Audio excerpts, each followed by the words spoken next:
ಬಿಲ್ಲವರ ಸಹಾಯಕ ಸಂಘದ ನೂತನ ಶ್ರೀ ನಾರಾಯಣಗುರು ಜ್ಞಾನ ಮಂದಿರಕ್ಕೆ ಶಿಲಾನ್ಯಾಸ ಕಾರ್ಯಕ್ರಮ ನೆರವೇರಿತು.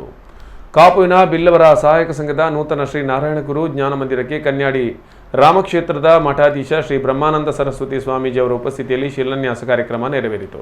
ಕಾಪು ಬಿಲ್ಲವರ ಸಹಾಯಕ ಸಂಘದ ಅಧ್ಯಕ್ಷ ವಿಕ್ರಮ್ ಕಾಪು ಅಧ್ಯಕ್ಷತೆ ವಹಿಸಿದರು. ಕಾಪು ಶಾಸಕ ಲಾಲಾಜಿ ಆರ್ ಮೆಂಡನ್, ಮಾಜಿ ಸಚಿವ ವಿನಯ್ ಕುಮಾರ್ ಸೊರಕೆ, ರಾಷ್ಟ್ರೀಯ ಬಿಲ್ಲವರ ಮಹಾಮಂಡಲದ ಅಧ್ಯಕ್ಷ ರಾಜಶೇಖರ್ ಕೋಟ್ಯಾನ್ ಸೇರಿದಂತೆ ಅನೇಕರು ಉಪಸ್ಥಿತರಿದ್ದರು.